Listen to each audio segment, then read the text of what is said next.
kabar hari ini? Pemirsa, seorang bocah SD di Kota Ternate, Maluku Utara menjadi korban perundungan teman sekolahnya. Pemirsa, seorang siswa sekolah dasar di Sukabumi, Jawa Barat menjadi korban perundungan atau bullying oleh teman sekolahnya. Siswa sekolah dasar mengalami perundungan oleh sejumlah pelajar SMA di Kota Bekasi, Jawa Barat. Peristiwa ini viral di media sosial.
Assalamualaikum warahmatullahi wabarakatuh. Shalom, Om Swastiastu, Namo Buddhaya, salam kebajikan.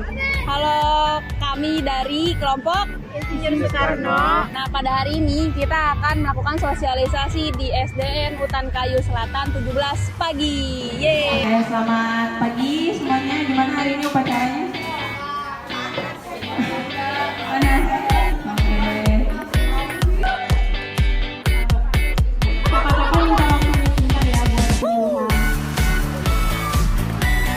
Ini kakak mau ngasih bikin video tentang bullying, nanti adik-adik bisa nonton ya. Oke.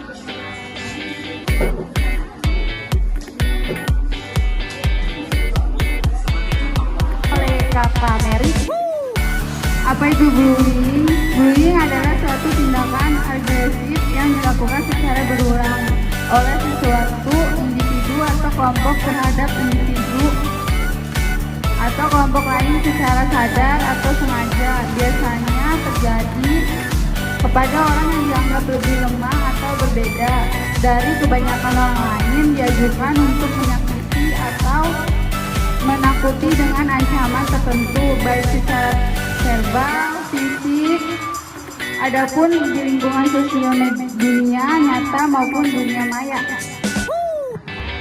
Jadi nih kakak akan mau ngasih sedikit pertanyaan. Tadi kalau misalkan ada yang nyimak, ada di salah satu slide untuk jawabannya.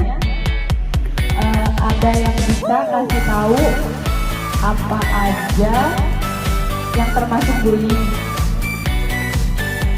Angkat tangan dulu, siapa yang mau jawab? Angkat tangan yang tinggi. Dari umurnya berapa tahun? 11 tahun. Nah, tadi kan kakak nanya, apa aja sih bullying itu, ada apa aja jenis-jenisnya?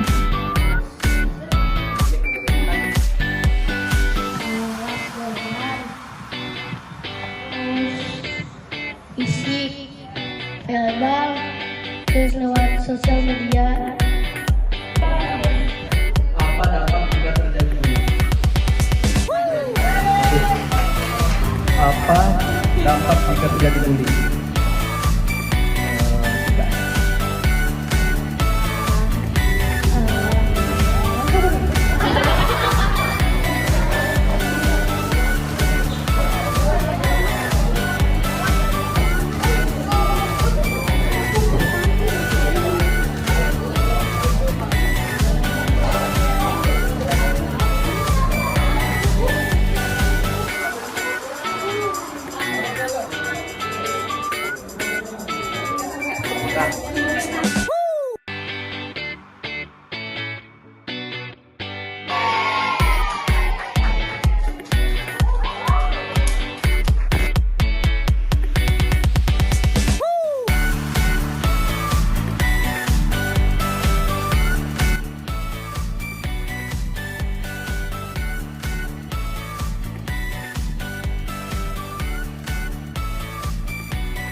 Oke, selamat pagi Pak. Pagi. Assalamualaikum.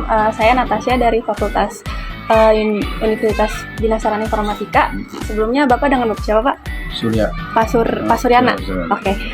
Pada hari ini saya mau sedikit mewawancarai terkait bullying nih ya Pak. Saya ada satu pertanyaan untuk Bapak. Menurut Bapak, apa sih pendapat Bapak itu terkait bullying yang marak terjadi belakangan ini Pak?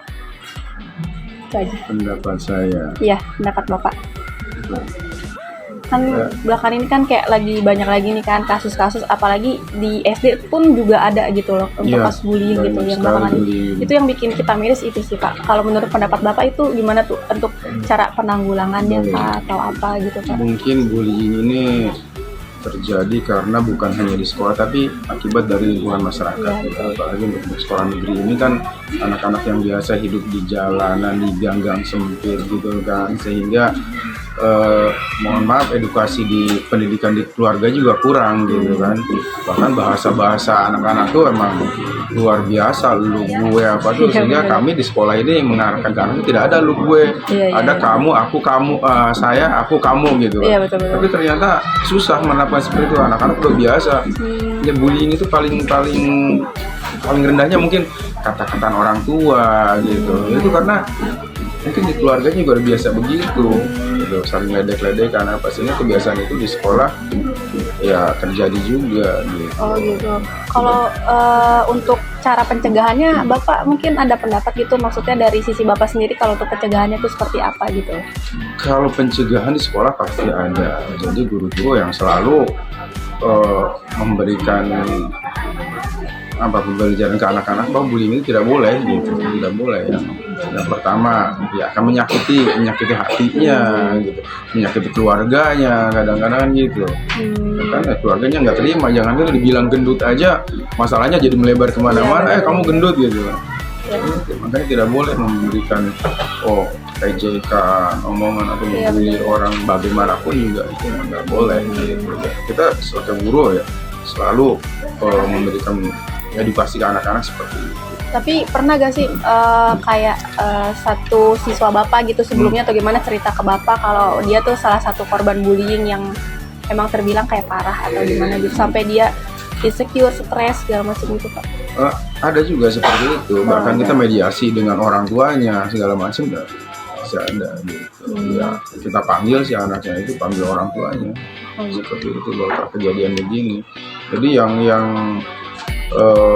memberi pelajaran itu kan bukan hanya guru aja, tapi peran orang tua di rumah itu sangat besar gitu. Guru hanya berapa jam sih di sekolah gitu kan.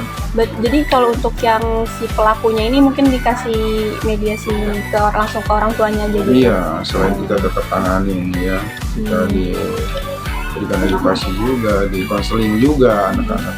Nah gitu, pasti orang tuanya tetap. Itu harus pengetahuan orang tua juga. Oke, baiklah. Terima kasih Pak Suryana atas waktunya. Saya mungkin cuma itu aja yang bakal kita wawancarai pada hari ini. Terima kasih banyak Bapak udah meluangkan waktunya. Ya.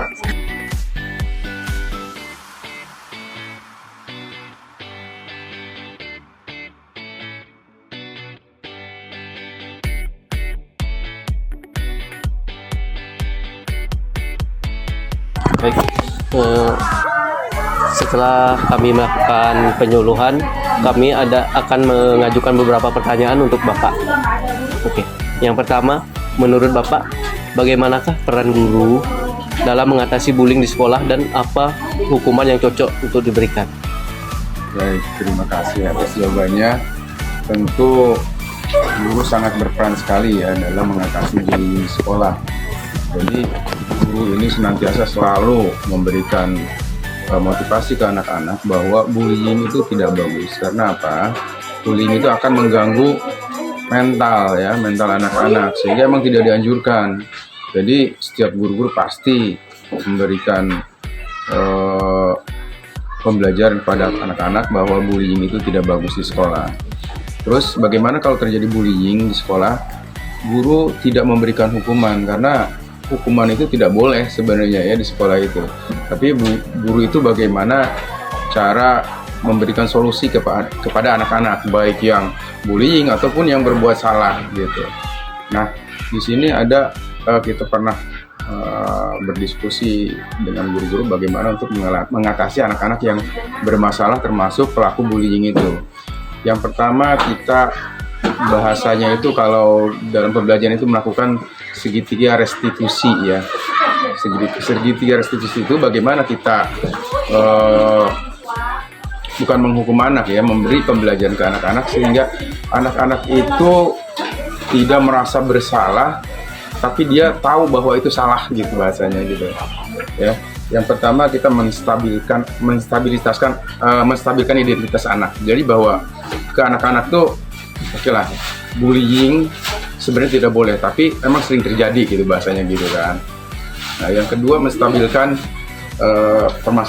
identitasnya, permasalahannya bahwa bullying itu tidak boleh, sehingga anak-anak itu tahu bahwa bullying itu ya menyalahi aturan. Kita harus tegaskan ke anak-anak bahwa nggak boleh ya bullying itu karena bisa begini dijelasin ke anak-anak gitu. Dan yang ketiga bahwa ketika dia menjadi pelaku bullying itu ada konsekuensi bahasanya ya, bukan ada hukuman, ada konsekuensi gitu kan. Nah, konsekuensi apa? Sesuatu yang harus dia terima gitu, dia terima, tapi bukan dalam bentuk hukuman. Kalau hukuman kan ada yang ya bahasanya kalau zaman dulu kan berdiri di kelas dengan dimarahin, tapi sekarang enggak. Jadi bahwa anak-anak itu menyepakati bahwa apa yang kamu lakukan itu tidak sesuai dengan apa yang keyakinan bersama bahwa bullying itu tidak bagus. Kan sebelumnya biasanya di guru-guru itu udah membuat keyakinan kelas ya, keyakinan kelas bahwa di sekolah itu tidak ada boleh bullying, tidak boleh berisik, tidak segala macam gitu. Nanti kita kembalikan ke sana gitu. Jadi pada intinya hukuman untuk secara fisik itu tidak ada. Tidak ada. Jadi cuman kita guru-guru hanya menegaskan gitu. Iya, betul gitu ya. Jadi walaupun bentuknya bukan hukuman ya, hanya menegaskan dan memperjelas kalau hal yang dilakukan itu salah. Baik, hukuman itu baik verbal, non verbal juga ya nggak boleh sebenarnya gitu. Jadi tetap guru-guru sih selalu ke anak-anak bahwa bullying ini tidak boleh. Baik, Pak. Terima kasih atas jawabannya.